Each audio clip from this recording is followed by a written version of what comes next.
suficientes razones como para estudiar el Sermón del Monte, suficientes razones como para entregarnos a Él. Permítame terminar conforme concluimos los primeros 2 versículos para dar un paso más hacia adelante. La ocasión, ya hemos visto el contexto, simplemente quiero compartir otros puntos de manera breve. La ocasión, versículo 1, viendo las multitudes, vamos a detenernos ahí. A Jesús siempre le preocuparon las multitudes. ¿Y sabe qué dice en Mateo 9:36, Mateo 14:14 y Mateo 15:32? Que cuando Él vio las multitudes, Él tuvo ¿qué? Compasión. Jesús vio a esa multitud de personas. La multitud está descrita en el versículo 23 al 25 del capítulo 4. Y recorrió Jesús toda Galilea, enseñando en las sinagogas de ellos y predicando el evangelio del reino y sanando toda enfermedad y toda dolencia en el pueblo. Y se difundía su fama por toda Siria, y le trajeron todos los que tenían dolencias, los afligidos por diversas enfermedades y tormentos, los endemoniados, lunáticos y paralíticos, y los sanó. Y le siguió mucha gente de Galilea, de Decápolis, de Jerusalén, de Judea y del otro lado del Jordán. Aquí está esta multitud de gente que viene del norte, sur, este y oeste siguiéndolo. Y cuando Él los ve, como siempre, su corazón está quebrantado. Y sabe una cosa, cuando los vio teniendo hambre, Él les dio alimento. Y cuando ve el hambre espiritual de sus corazones, lo más profundo que hay en Él es Dios buscando satisfacer lo que necesitan. Había una maravillosa atracción a Jesucristo. Las multitudes simplemente lo rodeaban. Enfermos, poseídos por demonios, fariseos, saduceos, escenos, celotes, ritualistas y rameras, fariseos y publicanos, eruditos y analfabetas, refinados y degradados, hombres ricos y mendigos, de todo. Pero Jesús siempre es el que atrae a los hombres, y hay algo único, atractivo en Jesucristo, que no conoce nada de clase, no conoce nada de dinero, y creo que se resume de manera tan hermosa en las palabras del apóstol Pablo cuando dijo que en Jesucristo no hay varón ni mujer, judío ni gentil, esclavo ni libre, ni griegos ni bárbaros. Entonces hubo un enfoque general hacia Cristo por parte de la multitud. Y viendo la multitud, subió al monte y habló. Y añadiría esto, su mensaje ni siquiera realmente fue para ellos, pero Él quería que lo oyeran. No podían vivirlo, no podían conocer esta bienaventuranza, pero por lo menos podían saber que estaba disponible. Y entonces fueron la audiencia secundaria, pero fueron lo que motivó el mensaje, porque Él quería que lo oyeran y se vieran atraídos a Él. Entonces vemos el contexto y la ocasión, y después una palabra acerca del predicador. ¿Quién es el predicador? Subió al monte, y sentándose vinieron a Él sus discípulos, y abriendo su boca les enseñaba, diciendo, el predicador más grande que jamás vivió, Él es el predicador, de quien dijeron que nunca antes jamás hombre ha hablado como Él, o de quien dijeron, hablaba como uno que tenía autoridad y no como los escribas y fariseos. ¿Sabe lo que quisieron decir con eso? No citó a ninguna fuente, no citó a ningún rabino antiguo. Él habló como si tuviera autoridad propia, de quien la mujer de Samaria dijo, venid y ved, a un hombre quien me dijo todas las cosas que he hecho. ¡Oh, qué predicador! Este sermón es una de las ilustraciones más grandes de homilética que jamás he visto. Tiene 3 puntos. No puede haber una mejor homilética que esa.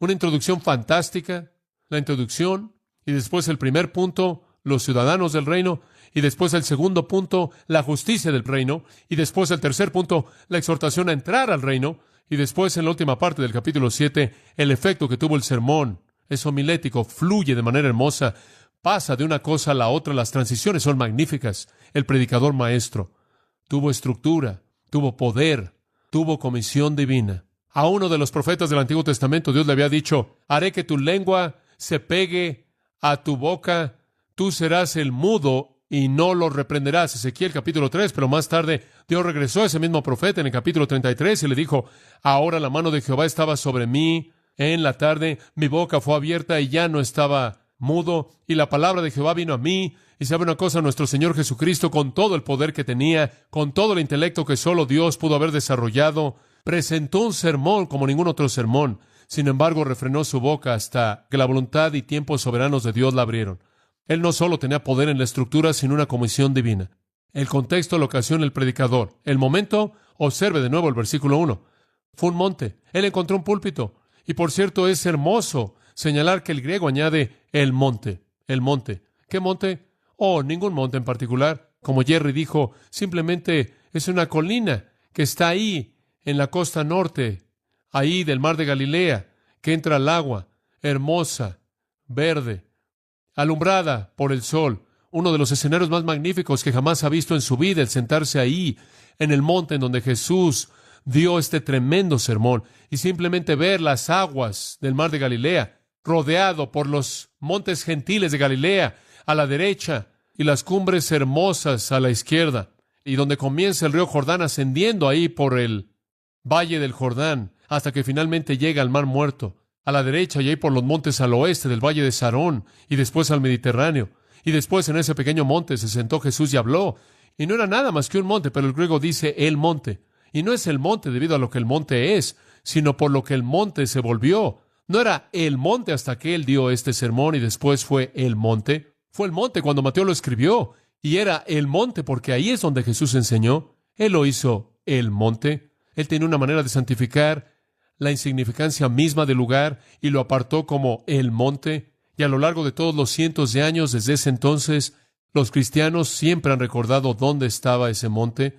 Es simplemente un pequeño monte, pero es el monte. ¿Por qué? Él lo hizo el monte. ¿Y el estilo? ¿Qué hay del estilo? No solo el contexto, la ocasión, el predicador, el momento, sino el estilo. Él se sentó y sentándose abrió su boca y les enseñaba diciendo. Él se sentó porque, como puede ver, esa era la manera tradicional en la que un rabino enseñaba. Y cuando un rabino simplemente estaba hablando y se ponía de pie y estaba caminando, era no oficial. Pero cuando él se sentaba, hombre, eso era oficial. Inclusive tenemos eso en la actualidad. Cuando un profesor recibe una tarea en una universidad, decimos que ha recibido la silla o la posición. Y a partir de esa posición él enseña. La Iglesia Católica nos dice que el Papa habla ex cátedra. ¿Sabe lo que eso quiere decir? Desde su asiento, desde su silla. Cuando un hombre se sentaba a enseñar, tenía autoridad. Eso era oficial. Y lo que Jesús estaba diciendo no era algo al azar. Fue el manifiesto oficial del rey. El manifiesto del rey. Abrió su boca. Es un coloquialismo en el griego.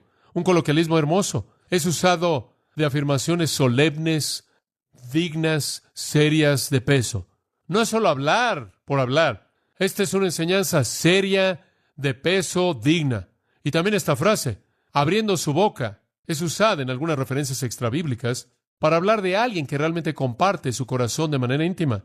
Entonces, ser oficial fue solemne, fue serio, fue digno y fue su corazón. ¿Y quiénes fueron los destinatarios? Está ahí en el versículo 1. Vinieron a él sus discípulos. Como puede ver, ellos fueron el objetivo primordial, porque eran los únicos que podían conocer la bienaventuranza de la que él habló. Eran los únicos que podían vivir el Sermón del Monte. Eran los únicos que podían seguirlo. Eran los únicos que podían implementarlo, porque eran los únicos que eran participantes del poder mismo y la presencia de Dios en sus vidas. Solo fue posible para ellos. Y por cierto, amados, permítanme añadir esto. Solo es posible para usted conforme usted conoce a Jesucristo. Solo es posible si usted es participante de la naturaleza divina. El arzobispo Magee, ya en sus últimos años en Inglaterra, una vez dijo que era imposible conducir los asuntos de la nación inglesa en base al Sermón del Monte, porque la nación no era leal al rey. Y tenía razón. Usted no puede vivir el Sermón del Monte a menos de que usted conozca al rey. Y muchas personas han tratado de tomar el Sermón del Monte y convertirlo en un evangelio social. Han tratado de hacerlo un evangelio social, pero eso no funciona. Por cierto, ese esfuerzo ya no pasa mucho, debido a que las dos guerras mundiales, en cierta manera, nos quitaron esa idea. Hacer del Sermón del Monte el evangelio social fue golpeado realmente de manera fuerte por dos guerras mundiales. Will Durant, el conocido historiador mundial, dijo, en cualquier generación pueden haber 8 o 10 personas que estén vivas en el sentido de influencia continua 300 años después. Por ejemplo, Platón todavía lo es y Sócrates todavía lo es, pero en toda la civilización occidental, dice Durant, que no es cristiana, la persona que sobresale por encima del resto es Cristo. Él, sin duda alguna, fue la influencia más permanente en nuestros pensamientos, pero no en nuestras acciones, y esa es una modificación importante. Nuestras acciones rara vez son cristianas, pero nuestra teología con frecuencia lo es. Nos encantaría que pudiéramos comportarnos como Cristo. Fin de la cita. Y lo que Will Durant está diciendo, y esto estuvo en el diario El Chicago Tribune hace un mes atrás, lo que él está diciendo es que usted no puede vivir el Sermón del Monte.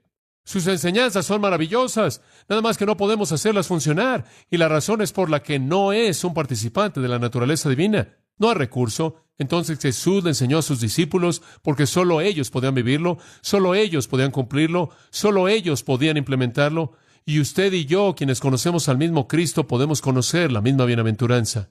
Finalmente, la enseñanza misma viene en los versículos 3 al 12. Bienaventurados, bienaventurados, bienaventurados, bienaventurados. Oh, es una lección tremenda. Lo que él tiene que decirnos aquí es profundo y transforma la vida.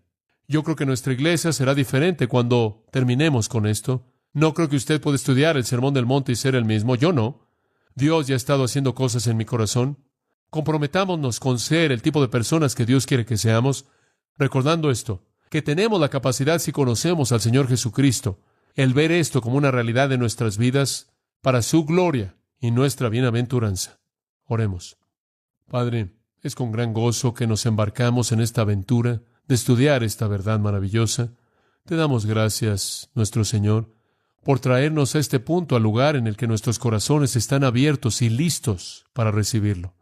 Padre, sabemos que la recepción es solo para aquellos que aman al Señor Jesucristo, solo aquellos que dentro de ellos vive la vida misma de Dios, que pueden conocer la bienaventuranza de Dios. Enséñanos, Padre, el poder de este mensaje en nuestras vidas y en nuestro mundo. Te alabamos en el nombre de Cristo. Amén.